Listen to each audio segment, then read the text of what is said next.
Bristol Community College, Mathematics with Dan Avedikian, Math 011, Arithmetic, Section 4.2, Problem 5. This is Section 4.2, Problem 5. It says determine if the given pair of triangles are congruent. If they are, state the reason why, such as side, side, side, side, angle, or angle, side, angle. So what we have is an angle and then two sides in a row, which is not one of the options. So that would mean they're not congruent, but they certainly look congruent.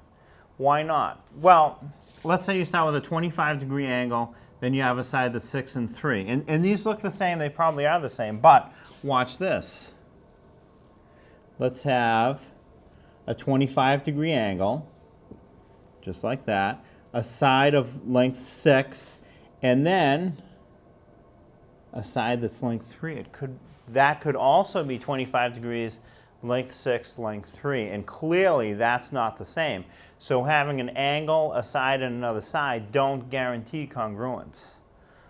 Coincidentally, it might be congruent, but it's not a proof that it's congruent. So for number 5, the result is not congruent.